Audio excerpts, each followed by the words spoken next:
الرحمن الرحیم نحمده ونصلی ونسلم علی رسوله الکریم اما بعد اعوذ باللہ من الشیطان الرجیم بسم اللہ الرحمن الرحیم ان اللہ یحب التوابین ویحب المتطہرین آمنت باللہ صدق اللہ العظیم۔ رب تبارک و تعالی ارشاد فرماتا ہے، بے شک اللہ خوب توبہ کرنے والوں اور بہت پاک رہنے والوں سے محبت کرتا ہے۔ پچھلی درس کی مجلس میں ہم نے استنجا کے تعلق سے کچھ ضروری باتیں آپ کی خدمت میں پیش کی تھی۔ آج پھر انشاءاللہ تبارک و تعالی اسی کا ایک باقی حصہ آپ کی خدمت میں پیش کرنے کی ہم سعادت حاصل کر رہے ہیں۔ استبرا، استنجا میں ایک مسئلہ استبرا کا بھی آتا ہے۔ چنانچہ بہار شریعت حصہ 2 صفحہ نمبر 115 پر حضور صدر الشریعہ مفتی امجد علی اعظمی رحمۃ اللہ تعالی علیہ ارشاد فرماتے ہیں، پیشاب کے بعد جس کو یہ احتمال ہے، یہ شک ہے کہ کوئی قطرہ باقی رہ گیا یا پھر آئے گا، اس پر استبرا واجب ہے۔ یعنی اس کے لیے ضروری ہے کہ پہلے پیشاب کے قطرے کو نکالے، دور کرے۔ یعنی پیشاب کرنے کے بعد ایسا کام کرنا کہ اگر قطرہ رکا ہو تو گر جائے۔ اب استبرا کس طرح ہوتا ہے؟ تو استبرا ٹہلنے سے ہوتا ہے، یا زمین پر زور سے پاؤں مارنے، یا داہنے پاؤں کو بائیں اور بائیں کو داہنے پر رکھ کر زور کرنے، یا بلندی سے نیچے اترنے، یا نیچے سے بلندی پر چڑھنے، یا کھنکارنے یعنی کھانسنے، یا بائیں کروٹ پر لیٹنے سے ہوتا ہے۔ استبرا کے یہ مختلف طریقے ہیں، اور ایک طریقہ پچھلے درس میں بھی بیان ہوا ہے کہ پیشاب کے عضو کو جڑ کی طرف سے آگے کی طرف نچوڑے۔ اور یہ استبرا کب تک کرنا ہے؟ چنانچہ حضور صدر الشریعہ فرماتے ہیں، استبرا اس وقت تک کرے کہ دل کو اطمینان ہو جائے کہ اب جو قطرہ اٹکا ہوا تھا وہ نکل گیا۔ اب اس میں ٹہلنے کی مقدار کتنی ہے؟ تو بعض علماء نے 40 قدم رکھی، مگر صحیح یہ ہے کہ جتنے میں اطمینان آدمی کو ہو جائے، دل مطمئن ہو جائے کہ ہاں اب قطرہ نہیں آئے گا یا جو تھا وہ نکل گیا، اطمینان حاصل ہو جائے تو پھر استبرا کرنے کی ضرورت نہیں۔ استبرا کا حکم مردوں کے لیے ہے، یہ حکم صرف مردوں کے لیے ہے، عورت کے لیے استبرا نہیں ہے۔ عورت بعد فارغ ہونے کے یعنی استنجا سے فارغ ہونے کے بعد تھوڑی دیر وقفہ کر کے طہارت کرے، یعنی تھوڑی دیر رک جائے پھر طہارت کرے۔ بہار شریعت حصہ 2 صفحہ نمبر 115۔ اب استنجا میں طہارت کے بعد ہاتھ پاک ہو گئے، جس ہاتھ سے ہم نے استنجا کیا تو وہ جگہ بھی پاک ہو گئی اور ہاتھ بھی پاک ہو گئے، مگر پھر دھو لینا بلکہ مٹی لگا کر دھونا مستحب ہے، یا کوئی پاک صابن سے ہاتھ مل کے دھل لینا یہ مستحب ہے۔ دیکھیے بہار شریعت حصہ 2 صفحہ نمبر 115۔ پھر سردی اور گرمی میں بھی استنجا میں تھوڑا سا فرق ہے، اس فرق کو اپنے ذہن میں محفوظ رکھیں۔ چنانچہ حضور صدر الشریعہ علیہ رحمہ بہار شریعت ہی میں حصہ 2 میں صفحہ نمبر 115 پر ارشاد فرماتے ہیں، جاڑوں یعنی سردی میں گرمیوں کی بنسبت دھونے میں زیادہ مبالغہ کرے، یعنی خوب زیادہ دھوئے سردی کے موسم میں، اور جاڑوں میں گرم پانی سے طہارت کرے، تو اسی قدر مبالغہ کرے جتنا گرمیوں میں، مگر گرم پانی سے طہارت کرنے میں اتنا ثواب نہیں جتنا ٹھنڈے پانی سے استنجا کرنے میں ثواب ہے، اور گرم پانی کو استعمال کرنے میں مرض کا بھی احتمال ہے۔ حضور صدر الشریعہ علیہ رحمہ فرماتے ہیں کہ استنجا میں گرم پانی کا استعمال کرنے سے بیماری کا خطرہ ہے، بیماری کا احتمال ہے۔ پھر جو آدمی روزے سے ہو تو روزے کے دنوں میں نہ زیادہ پھیل کر بیٹھے نہ مبالغہ کرے، یعنی استنجا خانے میں پیشاب پاخانہ کے لیے جب آدمی جائے اور روزے سے ہو تو زیادہ پھیل کے نہ بیٹھے اور بہت زیادہ مبالغہ بھی نہ کرے، یعنی دھلنے میں بہت زیادہ دھلنے کا یہ حکم نہیں ہے، اس قدر دھلے کہ طہارت ہو جائے۔ پھر بہار شریعت حصہ 5 صفحہ نمبر 116 پر حضور صدر الشریعہ علیہ رحمہ فرماتے ہیں مبالغے کے ساتھ استنجا کیا، یعنی بہت زیادہ پانی استعمال کر کے کیا، یہاں تک کہ حقنہ رکھنے کی جگہ کبھی کبھی کسی آدمی کے منہ سے دوائیں نہیں جاتی تو پاخانے کے مقام سے دوا چلائی جاتی ہے، اس کو کہتے ہیں حقنہ لگانا۔ حقنہ رکھنے کی جگہ تک پانی پہنچ گیا تو اس صورت میں روزہ ٹوٹ جائے گا، اور اتنا مبالغہ کرنا بھی نہیں چاہیے کیونکہ اس سے سخت بیماری جیسے بواسیر وغیرہ بیماریوں کا خطرہ اور اندیشہ ہے۔ پھر اگر آدمی لنجا ہو، یعنی ہاتھ میں اس کی تکلیف ہے، دونوں ہاتھوں میں کہ ہاتھوں سے استنجا وہ نہیں کر سکتا، تو اس کی بیوی استنجا کرا دے، اور عورت ایسی ہو تو اس کا شوہر، اور اگر کسی کی بیوی نہیں یا عورت کا شوہر نہ ہو تو کسی اور رشتہ دار بیٹا بیٹی بھائی بہن سے استنجا نہیں کرا سکتے، بلکہ اس صورت میں آدمی کے لیے معاف ہے۔ پھر اس تعلق سے ایک اہم مسئلہ، زمزم شریف سے استنجا پاک کرنا مکروہ ہے۔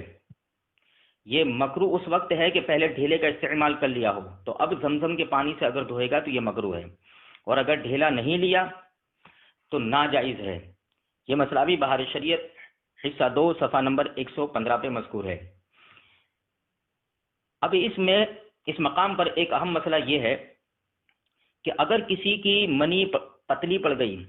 بہت سارے لوگ اس تعلق سے سوال کرتے ہیں کہ پیشاب کرتے وقت ساتھ میں اگر منی یعنی ویریہ بہہ گیا تو اس صورت میں ہم پر کیا حکم ہوگا؟ حضور صدر الشریعہ علیہ رحمت و رضوان بہار شریعت حصہ 2 صفحہ نمبر 38 پر ارشاد فرماتے ہیں کہ اگر منی پتلی پڑ گئی کہ پیشاب کے وقت نکل گئی، یا یوں ہی کچھ قطرے شہوت کے بغیر نکل آئے، تو اس سے وضو ٹوٹے گا، غسل فرض نہ ہوگا۔ البتہ اس صورت میں وضو ٹوٹ جائے گا مگر غسل فرض نہیں ہوگا۔ ایسے ہی ہمارے بعض افراد کے لیے یہ بہت اہم اور ضروری مسئلہ بھی ہے، توجہ سے سماعت کریں کہ اگر منی شہوت کے ساتھ نکلی اور آدمی نے پیشاب کرنے سے پہلے یا سونے یا 40 قدم چلنے سے پہلے نہا لیا، پھر پیشاب کیا اور پیشاب کے ساتھ منی نکلی، تو پھر سے غسل کرے، کیونکہ یہ وہی پہلی والی منی کا باقی حصہ ہے جو پیشاب کے ساتھ بہہ گیا۔ لہذا اگر کسی کو احتلام ہو یا ہم بستری کرے اور کچھ منی نکلی تو اس کے بعد بہتر یہ ہے کہ پیشاب کر لے، تاکہ جو منی بچی ہوئی اٹکی ہوئی ہو تو وہ نکل جائے، اور پھر اس کے بعد جو ہے نہائے، تو پھر انشاءاللہ تبارک و تعالی کوئی مسئلہ نہ رہے گا۔ لیکن یہ مسائل بہت ضروری ہے، اس کو توجہ سے سماعت بھی کریں اور عملی زندگی میں اسے لائیں بھی۔ پھر جب آدمی استنجے سے فارغ ہو جائے تو نکلتے وقت اپنا داہنا قدم یعنی رائٹ، جس کو ہم جمڑا کہتے ہیں، وہ باہر نکالے، اور نکلنے کے بعد یہ دعا پڑھے۔ ابن ماجہ کتاب الطہارہ میں حضرت سیدنا انس بن مالک رضی اللہ تعالی عنہ سے روایت ہے، کان النبی صلی اللہ علیہ وسلم اذا خرج من الخلاء قال الحمد للہ الذی اذهب عنی الاذى وعافانی، کہ حضرت سیدنا انس بن مالک کہتے ہیں کہ نبی اکرم صلی اللہ علیہ وسلم جب پاخانے سے نکلتے تو فرماتے الحمدللہ الذی اذهب عنی الاذى وعافانی۔ اس کا ترجمہ ہوتا ہے سب خوبیاں اس اللہ کے لیے جس نے مجھ سے تکلیف کی چیز کو دور کی اور مجھے عافیت یعنی سلامتی عطا کی۔ پھر اس سے متعلقہ چند اور باتیں کہ استنجا کے لیے آدمی اونچی جگہ پر بیٹھے تاکہ نجاست کپڑے یا بدن پر نہ لگے۔ جیسے کچھ لوگ اگر صحرا میں یا باہر بیٹھے ہیں تو اونچی جگہ کو اختیار کرے، چنانچہ بخاری شریف کتاب الوضو میں حضرت سیدنا عبداللہ ابن عمر رضی اللہ تعالی عنہما سے روایت ہے کہ حضور اکرم صلی اللہ علیہ وسلم استنجا کے لیے 2 اینٹوں پر بیٹھا کرتے تھے۔ پھر پیشاب کرنے کے تعلق سے ایک اور ضروری مسئلہ کہ لوگ کھڑے کھڑے پیشاب کرتے ہیں۔ چنانچہ ترمذی شریف میں کتاب الطہارہ میں حضرت سیدنا عمر رضی اللہ تعالی عنہ سے روایت ہے کہ رآنی النبی صلی اللہ علیہ وسلم وانا ابول قائما فقال یا عمر لا تبل قائما فما بلت قائما بعد، کہ مجھے اللہ کے رسول صلی اللہ علیہ وسلم نے کھڑے کھڑے پیشاب کرتے ہوئے دیکھا تو فرمایا اے عمر کھڑے کھڑے پیشاب نہ کرو۔ آپ فرماتے ہیں کہ اس کے بعد کبھی بھی میں نے کھڑے کھڑے پیشاب نہ کیا۔ کھڑے ہو کر پیشاب کرنے سے جو منع فرمایا گیا، کیوں؟ کھڑے ہو کر پیشاب نہ کرنے کا حکم اس لیے ہے تاکہ پیشاب کے چھینٹے اڑ کر کپڑے اور بدن پر نہ لگے۔ اب اس مقام پر ایک بہت ہی ضروری مسئلہ کہ جس میں لوگ اکثر مبتلا پائے جاتے ہیں کہ آج کل ہم دیکھتے ہیں کہ ہمارے کچھ سنی بھائی کھڑے ہو کر پیشاب کر لیتے ہیں، جبکہ ایسا نہیں کرنا چاہیے،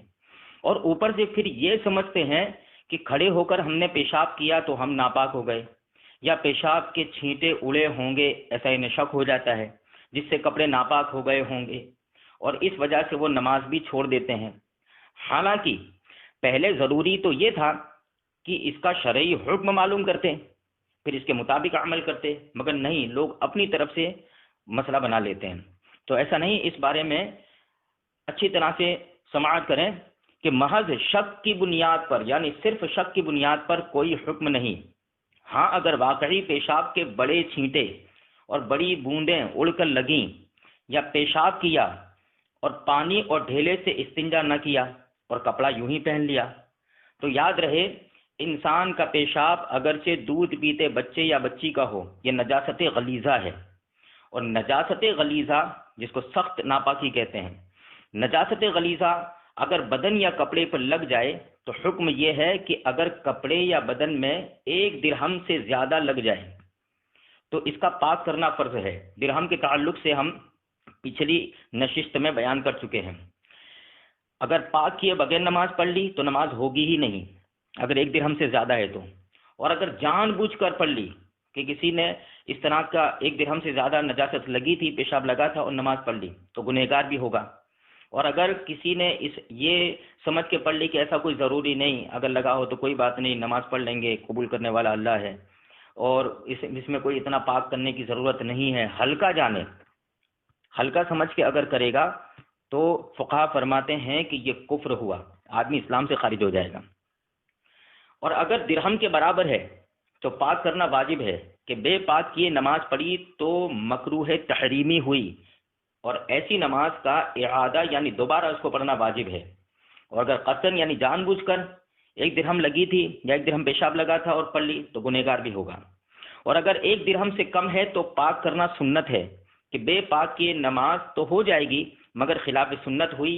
اور اس کا اعادہ بہتر ہے۔ اب یہ تو اس صورت میں تھا جب پیشاب کی بوندیں بڑی بڑی ہو اور زیادہ مقدار میں لگے، اور آدمی اگر کھڑے کھڑے پیشاب کیا یا ایسی خردوری جگہ پر پیشاب کیا کہ چھینٹے جو ہے ریورس ہو کے آئے اور باریک پتلی پتلی بوندیں تھیں، تو اس تعلق سے مسئلہ ذہن میں محفوظ رکھیں کہ اگر پیشاب کی چھینٹیں سوئی کی طرح باریک ہیں، بڑی نہیں، تو معاف ہیں۔ چنانچہ حضور سیدی و سندی سرکار اعلیٰ حضرت امام احمد رضا خان فاضل بریلوی علیہ الرحمت والرضوان فتاوی رضویہ قدیم جلد اول صفحہ نمبر 135 کے حاشیے پر فرماتے ہیں، اور وہ حاشیے میں یہ مسئلہ مذکور ہے کہ نجس پانی یا پیشاب کی نجس یعنی ناپاک پانی یا پیشاب کی سوئی کی نوک کے برابر باریک باریک بندکیاں کپڑے یا بدن پر پڑ گئیں تو معاف رہیں گی، اگرچہ جمع کرنے سے روپے بھر سے زائد جگہ میں ہو تب بھی جو ہے وہ معاف ہوگی، جبکہ وہ باریک اور پتلی پتلی سوئی کی نوک کے برابر ہوں۔ تو اب غور کریں کہ جب اس طرح کی باریک بندکیاں معاف ہے، لہٰذا اس صورت میں اگر کوئی اپنے آپ کو ناپاک سمجھ کر نماز چھوڑ کر قضا کرے گا تو گنہگار ہوگا، کیونکہ اس صورت میں وہ ناپاک نہیں تھا، بلکہ خود وہ اپنی اپنے آپ سے اس کو خود کو ناپاک سمجھ رہا ہے۔ ہاں، پھر حضور اعلی حضرت امام احمد رضا اسی حاشیے میں آگے فرماتے ہیں، لیکن اگر ایسا کپڑا یا بدن کا حصہ جس پر ایسی باریک بوندیں لگی ہیں جو سوئی کی نوک کے برابر باریک باریک ہیں، ایسے پانی میں لگ جائے جو بہتا ہوا نہ ہو اور دہ در دہ نہ ہو تو پانی نجس ناپاک ہو جائے گا، اور اب اس کی نجاست سے کپڑا اور بدن کا وہ حصہ بھی ناپاک ٹھہرے گا جو ایسے پانی میں لگ جائے۔ پھر دودھ پیتے لڑکے اور لڑکی کا پیشاب نجاست غلیظہ ہے۔ یہ جو اکثر عوام میں مشہور ہے کہ دودھ پیتے بچوں کا پیشاب پاک ہے، یہ محض غلط اور بے بنیاد ہے۔ بہار شریعت حصہ 2 صفحہ نمبر 98 میں نجاستوں کے احکام میں یہ مسئلہ مذکور ہے۔ بچوں کے پیشاب سے کبھی بستر بچھونے ناپاک ہو جاتے ہیں، تو ان کو کیسے پاک کیا جائے؟ ساتھ ہی کپڑوں کو پاک کرنے کا طریقہ، اسے بھی اس ضمن میں بیان کر دیا جائے تاکہ لوگوں کے لیے آسانی اور سہولت رہے۔ چنانچہ حضور صدر الشریعہ علیہ رحمت و رضوان بہار شریعت حصہ 2 صفحہ نمبر 104 میں ارشاد فرماتے ہیں کہ اگر نجاست رقیق ہو یعنی پتلی ہو تو 3 مرتبہ دھونے اور تینوں مرتبہ بقوت یعنی طاقت سے نچوڑنے سے پاک ہوگا، اور ہر بار نچوڑنے کے بعد ہاتھ بھی دھو لے، ہاتھوں کو بھی دھو لے۔ قوت کے ساتھ یعنی طاقت کے ساتھ نچوڑنے کے یہ معنی ہے کہ وہ شخص اپنی طاقت بھر اس طرح نچوڑے کہ اگر پھر نچوڑے تو اس سے کوئی قطرہ نہ ٹپکے۔ اگر کپڑے کا خیال کر کے اچھی طرح نہیں نچوڑا تو پاک نہیں ہوگا، نہ کپڑا پاک ہوگا بلکہ ہاتھ بھی اسی طرح ہاتھوں میں تری رہی تو ہاتھ بھی ناپاک ہو جائیں گے۔ پہلی یا دوسری بار ہاتھ پاک نہیں کیا اور اس کی تری یعنی ہاتھ کی تری سے کپڑے کا پاک حصہ بھیگ گیا تو یہ بھی ناپاک ہو گیا۔ یعنی اگر کسی نے کپڑے دھوئے، ناپاک کپڑوں کو دھویا اور پہلی مرتبہ دھلنے کے بعد یا دوسری مرتبہ دھونے کے بعد ہاتھ نہیں دھوئے اور ہاتھوں پہ اس کی تری ہے اور وہ ہاتھ اس نے اپنے پہنے ہوئے کپڑے سے لگا دیے یا اسی کپڑے کے پاک حصے سے لگا دیے تو اسے بھی ناپاک کر دے گا۔ لہذا خیال رہے کہ ہر مرتبہ دھونے کے بعد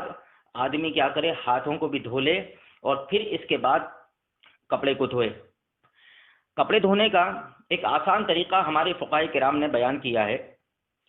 کہ ناپاک کپڑوں پر جہاں نجاست لگی ہے، اس کو بیان کرنے سے پہلے ایک بات اپنے ذہن میں محفوظ رکھیں کہ ہمارے معاشرے میں ہم دیکھتے ہیں کہ لوگوں کی عادت ہے کہ وہ اپنے پہنے ہوئے کپڑے اپنے گھر کی عورتوں کو دھلنے کے لیے دے دیتے ہیں۔ اب ایسا بھی دیکھنے میں آیا کہ ہر کپڑا دے دیا جاتا ہے، چاہے وہ پاک ہوتے ہیں، میلے ہوتے ہیں یا ناپاک ہوتے ہیں، وہ اپنے گھر کی عورتوں کو دے دیتے ہیں۔ تو مردوں کے لیے یہ حکم ہے، یہ یاد رکھیں کہ اپنے جو پرائیویٹ کپڑے ہوتے ہیں جن پر کبھی نجاست و ناپاکی لگتی ہے،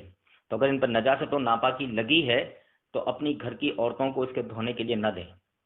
بلکہ آدمی اسے خود دھوئے، خود اسے پاک کرے، کیونکہ اکثر جگہوں پر عورتوں کو کپڑے پاک کرنے کے طریقے معلوم نہیں ہوتے۔ وہ اپنی مرضی کے حساب سے ایک بڑے سے بھگونے کے اندر یا بڑے ٹب کے اندر سارے کپڑے جمع کر دیتی ہیں، یا جس جگہ دھوتی ہیں تو جس جگہ پاک کپڑا دھویا اسی جگہ وہ ناپاک کپڑے کو بھی دھوتی ہیں، وہاں پانی وغیرہ اتنا بہتا نہیں اور ساتھ میں سب کو جمع بھی کرتی ہیں گیلے کپڑے۔ تو عمومی طور سے رواج یہی دیکھنے میں آتا ہے۔ لہٰذا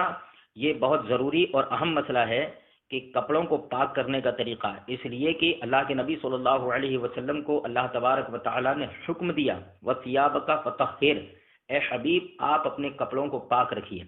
یہاں حضور کو خطاب کیا گیا آپ پاک رکھیے۔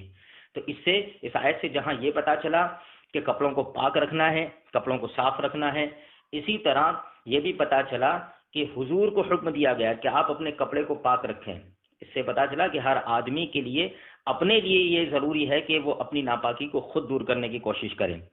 تو یہ نہ کریں، بلکہ یہ حیا اور شرم کے بھی خلاف ہے کہ ایسے ناپاک غلیظ کپڑے ہم اپنی بہنوں کو دیں، اپنی ماں کو دیں اور گھر کی ان عورتوں کو دیں کہ جن کے سامنے اس کا ذکر کرنے میں بھی شرم اور حیا آئے، تو ایسا ہرگز نہ کرے۔ ہاں، اگر اپنی بیوی کو کپڑا پاک کرنے کا صحیح اور شرعی طریقہ آپ نے سکھلا دیا اور انہوں نے دھویا تو اس صورت میں اسی طریقے کے مطابق دھویا جو جس طریقے سے آپ نے ان کو یہ شرعی مسئلہ سکھایا، تو انشاءاللہ تبارک و تعالی کپڑا پاک ہو جائے گا۔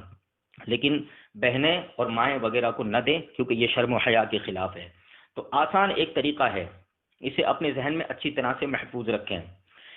ناپاک کپڑوں پر جہاں نجاست ناپاکی لگی ہے، پہلے اس جگہ کو اچھی طرح رگڑ کر دھو ڈالیں، کہ نل کے نیچے رکھ کے جہاں ناپاکی گندگی لگی ہے اچھی طرح رگڑ کے اسے دھو ڈالیں۔ مثال کے طور پر کپڑے پر اگر مان لیجیے کہ منی لگی ہے یا پیشاب لگا ہے یا خون لگا ہے اور اسے ہمیں پاک کرنا ہے، تو پہلے خاص اس جگہ پہ پانی ڈال کے اچھی طرح رگڑ کے دھو ڈالیں، اور بہتر یہ ہے کہ اس میں صابن پاؤڈر وغیرہ کا استعمال کرے تاکہ جو کچھ بھی اس میں نجاست چپکی ہے وہ صاف ستھری ہو جائے۔ جب کپڑا خوب اچھی طرح پاک ہو جائے اور نجاست کا اثر دور ہو جائے، پھر ایک ڈول یا ٹب میں ان کو رکھ کر نل کھول دیں اور کپڑے کو لکڑی وغیرہ سے نیچے دبا کر رکھیں کہ کوئی حصہ پانی سے اوپر نہ رہے، بلکہ پانی پہ تیرتا نہ رہے، بلکہ وہ پانی کے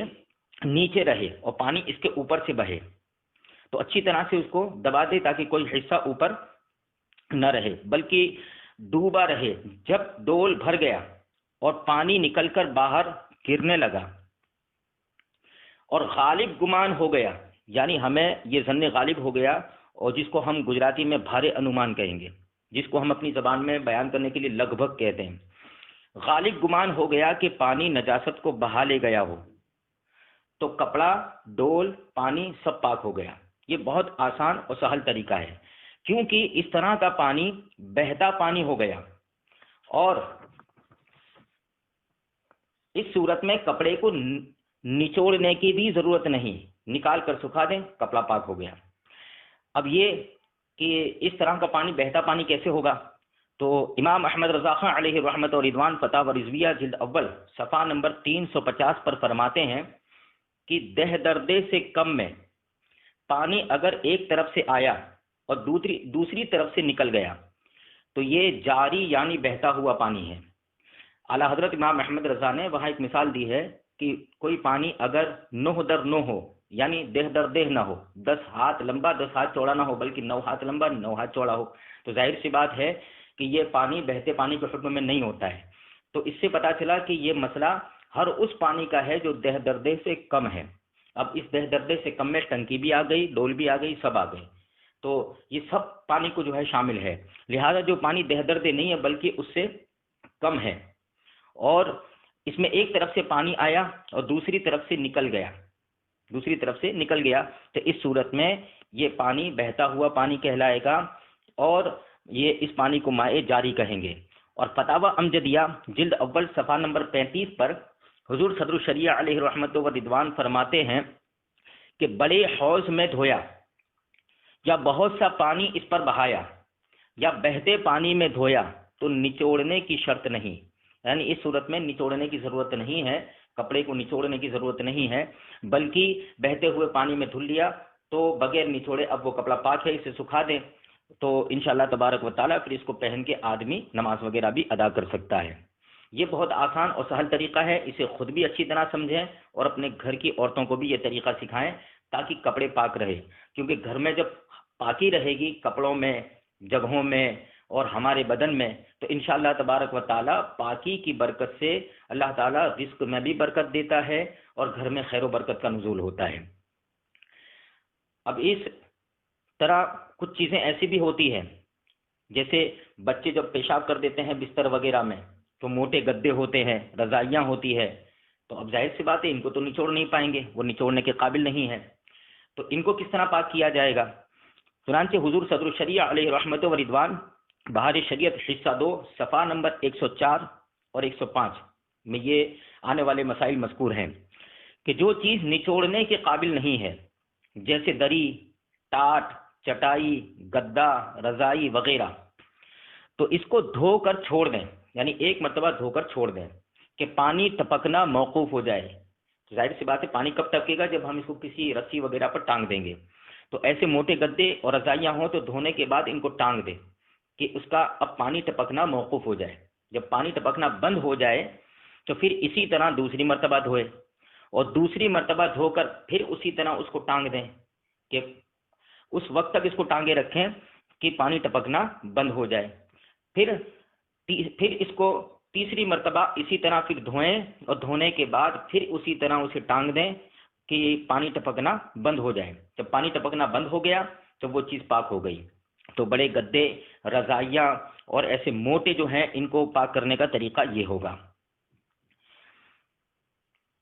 اسے ہر مرتبہ کے بعد سکھانا ضروری نہیں، بلکہ جب پانی ٹپکنا بند ہو جائے گا اس کے بعد پھر اس کو دھو دیں. یوں ہی جو کپڑا اپنی نازکی کے سبب نچوڑنے کے قابل نہیں، اسے بھی یوں ہی پاک کیا جائے. اس سے پتہ چلا، اس مسئلے پر غور کریں، جو کپڑا بہت باریک اور نازک ہوتا ہے کہ اس کو اگر ہم بار بار نچوڑیں گے، رگڑیں گے تو پھٹ جائے گا، خراب ہو جائے گا.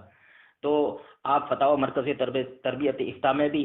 اس کے تعلق سے یہ مسئلہ مذکور ہے کہ کپڑوں کی صفائی میں اس بات کا خیال رکھیں کہ کپڑے پھٹ نہ جائیں، خراب نہ ہو جائیں، کیونکہ یہ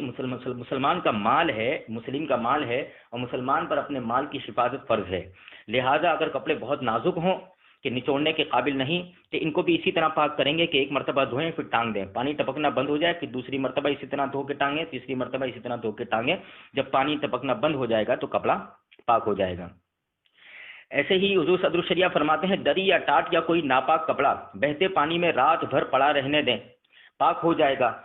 اور اصل یہ ہے کہ جتنی دیر میں یہ ظن غالب ہو جائے کہ پانی نجاست کو بہا لے گیا، ناپاکی کو بہا لے گیا، تو پاک ہو گیا. کہ بہتے پانی سے پاک کرنے میں نچوڑنا شرط نہیں. لہذا جب اطمینان ہو جائے کہ ہاں پانی بہا کے لے گیا ہوگا تو پاک ہو گیا. انشاءاللہ تبارک و تعالی اس باب کے کچھ اور بھی اہم اور ضروری مسائل ہیں، تو ہمارے اس لائیو درس میں آپ شامل ہوں. جیسے اس باب میں ابھی جو اہم اور ضروری مسائل ہیں انشاءاللہ تبارک و تعالی ہم اس کو بعد کی نشست میں بیان کریں گے. جیسے بچوں نے ٹائلز، پتھر یا مٹی کے فرش پر پیشاب کیا تو ان کو کیسے پاک کریں گے. ایسے ہی واشنگ مشین میں اگر کپڑے پاک کرنے کے لیے ڈالے تو ان کو کیسے پاک کریں گے، وہ کب پاک ہوں گے، وہ پاک ہوں گے یا نہیں ہوں گے. اسی طرح دھوبی کو کپڑا دھلنے کے لیے دیا تو پاک کپڑے یا ناپاک کپڑے، تو وہ کپڑے کا حکم کیا ہوگا، انہیں پہن کر نماز پڑھنا کیسا ہے.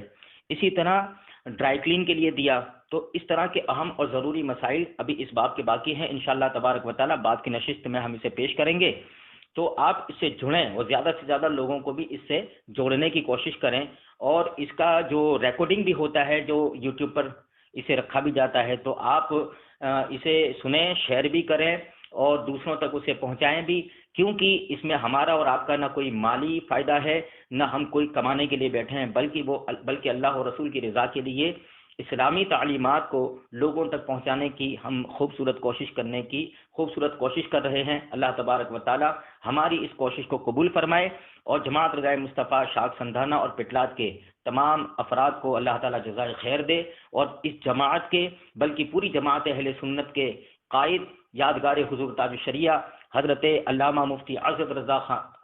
مدد اللہ العالی کا سایہ کرم ہم سب پہ دراز سے دراز تر کرے، اور ان کے وسیلے سے اللہ تبارک و تعالی مرشد گرامی حضور تاج الشریعہ علیہ رحمت و رضوان کے فیوز و برکات سے ہم سب کو مالا مال کریں. علم سیکھیں، اس پر عمل کریں، عمل کرنے کی کوشش کریں، کیونکہ علم سیکھنا اور علم سکھانا یہ بہت اہم فریضہ ہے. اسی سے ہمیں اسلام کی حقانیت پتہ چلتی ہے. استغفر اللہ لی ولکم ولسائر المؤمنین والمؤمنات والمسلمین والمسلمات. السلام علیکم ورحمۃ اللہ وبرکاتہ.